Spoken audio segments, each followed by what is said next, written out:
Grabe guys, ang layo talaga.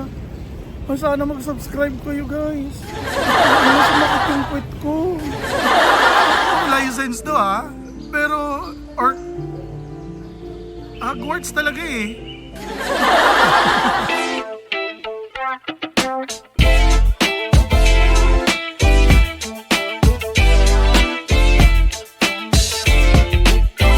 Hi guys, welcome na naman sa isang episode. This is episode 3. I don't know. Pero today, medyo chill lang tayo. It's actually 1 o'clock already and pupunta tayo sa natatanging theme park dito sa Ho Chi Minh City. If you know me and my friends know, mahilig talaga ako sa mga theme parks. Disneyland, Universal. So dito, since wala, excited ako pumunta dito kasi para siyang Disneyland pero Asian ang theme. So tingnan natin kung maganda ba. And I already checked kung magkano from my hotel papunta doon, and it's around 100,000 Vietnamese dollars. So that is around 230 pesos. So, medyo mahal ang pamasahe since medyo malayo siya. So, nandito na tayo sa labas ng hotel. Papunta na ako sa labas kasi gusto ko na puntahan yung bus station na sasakyan ko for tomorrow papuntang Cambodia para sa side trip ko. Para at least tomorrow hindi na ako maghanap. If ever man na mawala ako, alam ko na. Ngayon, gusto ko ngayon na ako mawala. Para bukas, dire-diretso na. Kasi mahirap kapag bukas pa tayo magsimula and bukas pa tayo mawala, wala na, naiwan na tayo ng bus. Kasi parang, ang alam ko 7 a.m. or 8 a.m. ang alis bukas. So wala na talaga akong time noon maghanap. Ayun! Meron ako, ito papakita ko sa inyo. Yan, Cambodia to Vietnam. So dyan ako bukas. And hopefully, yan lang yung bus station na kailangan ko. Kasi baka mamaya may iba pang bus station dito. Wala na, hindi ko na alam saan. Dito na tayo sa Grab ride. Papunta na tayo dun sa theme park. Hindi talaga ako fan ng mga motor na ride. Pero laban na lang kasi may kulangot pa. Laban na lang kasi ganito talaga yung way dito eh. So, you must immerse yourself with the locals, kumbaga. And ito yung pinakamura. Kaya dito tayo sumakay. I'll update you kapag nakarating na tayo dun sa theme park. Excited ako kasi mahilig talaga ako sa theme park. So, wish me luck. Thank you. Bye!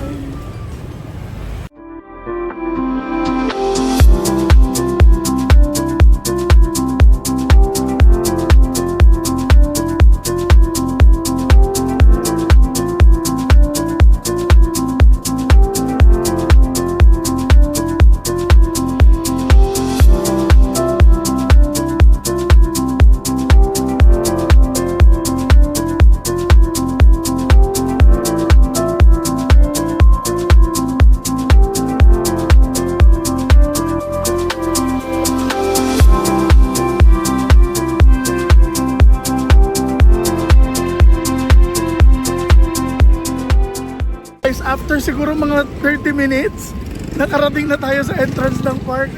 Grabe guys, ang layo talaga. Sana mag-subscribe kayo guys. Ano sa makapingkwit ko? Hindi ko alam saan ako papasok. Ito sa tao. Bro, pero sana worth it. Ang layo talaga. Pero tingnan nyo. Wow, yan palang yung entrance. Tapos ito yung paligid ng park. Wala masyadong tao, so parang sa atin yung buong park. Pero layo talaga.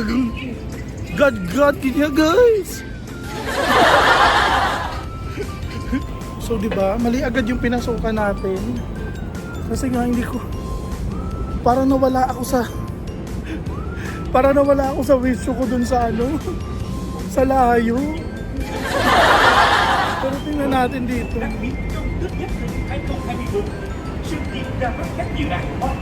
Ayun. So nakuha na natin ang ating ticket and yung map and ang ticket sa mga rides. Bawat ride, isa-isang ticket, di ba? Napaka not economy friendly, not paper friendly. But ayun, dito na tayo. So tatry natin as much as we can. Hi! Kung ano yung mga rides nila dito. Tingnan natin. Hello! Ayan. So nakapasok. Wow! This is parang Asian Disneyland. So, wow! Grabe. Ang ganda. Worth it. Worth it tong biyahe. Ito pa lang yung nakikita ko, worth it na.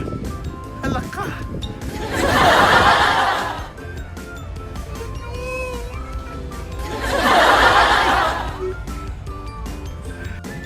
Ang ganda dito. So ikutin muna natin yung nasa labas na area. Kasi parang ang dami pa dito bago tayo mag-check ng map and puntahan yung ibang rides. Feeling ko hindi ko naman mauubos lahat. So, pero okay na din na nandito to. Alam niyo yung fascinate ako sa kung ano ka grabe yung tingnan nyo, malayo, hindi ko na siya mapupuntahan pero tingnan nyo kung gaano siya kaganda. Ngayon siya guys, oh.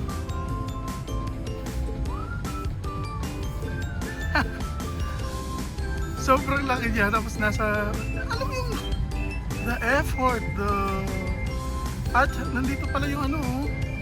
Saan yun? Ayun yung sasakyan pa Hogwarts.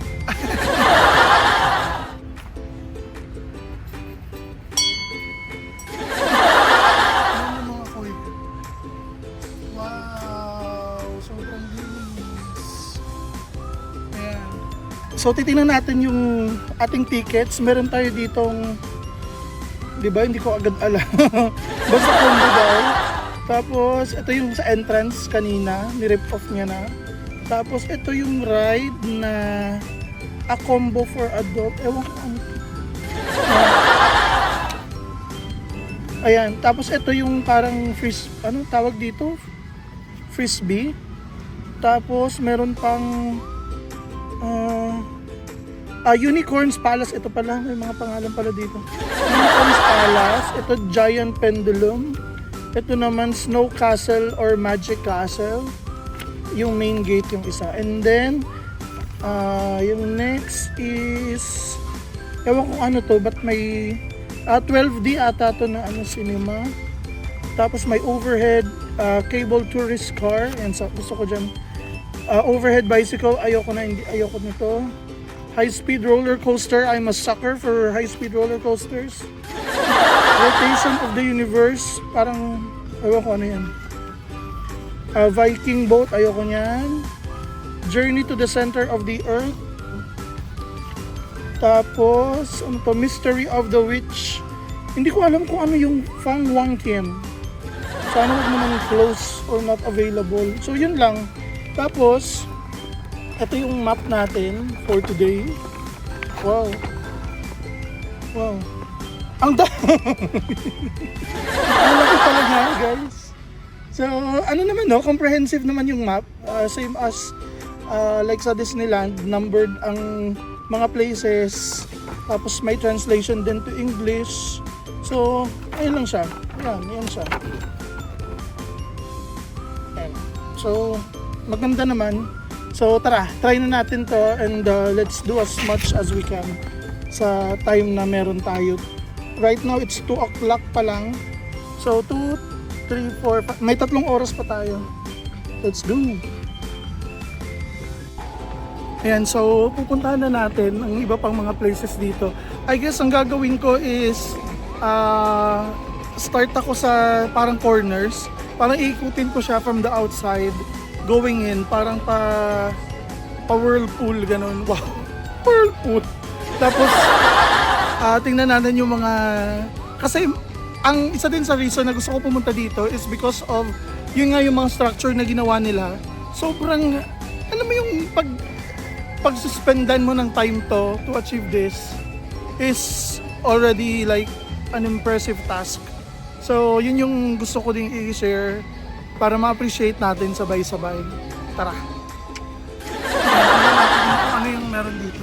Ito kaya yung ano nila, yung parang mascot nila, parang golden Mickey Mouse. Oh, ayan oh.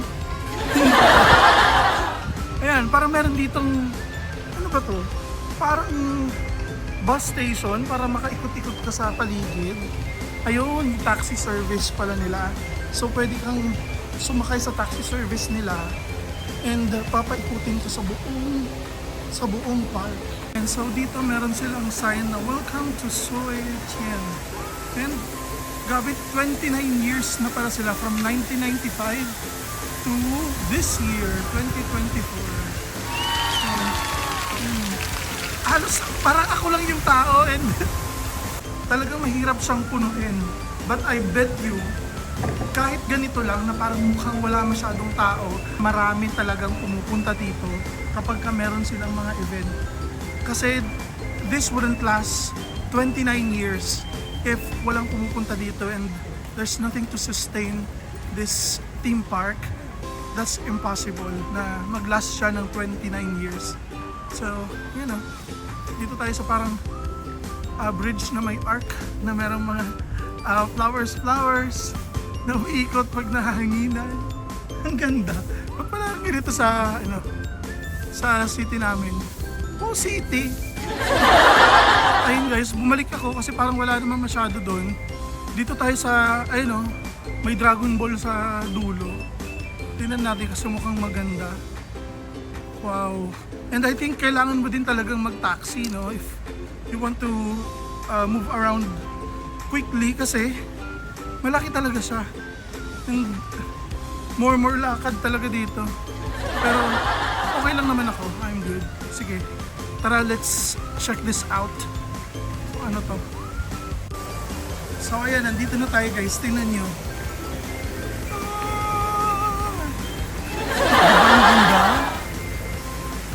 Parang sarap maligo. May pinapaliguan siyang isa pang dragon na may coin. Ewan kung ano yung kwento niyan. Wala naman kasing kwento kung ano. Pero yun ang nangyayari. Ang ganda. Chala. Chala. From here, punta naman tayo dito. Tignan naman natin kung ano naman ang meron dito. Yung ibang mga structure nila under construction pa din, siguro mini-maintain or pinipaint ulit ng bago para at least maging maganda. I don't know kung anong meron dyan sa loob. But ito yung nasa likod ng dragon. So far na-enjoy ko pa naman yung lalakad-lakad lang muna. Hindi muna tayo nagra-rides kasi gusto ko makita yung mga ginawa nilang structures para pagpiestahan ng mata mo. Kasi ang ganda talaga. And look, so, I guess mini-maintain lang nila to. Pinupinturahan nila ulit para magmukhang bago. And sila ang mga artist behind these masterpieces. Yan sa guys. Yan. Ang galing nila. Đi buồn đi hay đi em là buông non. Em không cần phải son như sao beautiful. Em không cần kể mỉa như sao beautiful. Mắt em không cần đánh như sao beautiful. Làm anh ngỡ ngay beautiful. Beautiful. Eto, tingnan nyo guys. Di ba yan yung ulo nung may Dragon Ball kanina? And nagulat lang ako kasi yung thought process is just genius. Tingnan nyo. Di ba part na ng katawan niya yan? But when you zoom out, akala mo, yan na siya, di ba? Tapos na siya. And when you look over here, ito pa lang yung dulo guys. Sure ako na ito yung dulo kasi yan na yung buntot niya eh. Wow! Imagine, ang galing! And it gives the illusion na parang yung katawan niya is anong tawag doon? Yung parang nasa ilalim ng sementong to and it ends right here. Wow, wala lang. Share ko lang. Punta na tayo sa, hala. Is this legal?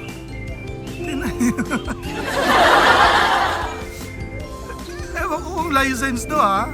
Pero, or, Hogwarts talaga eh.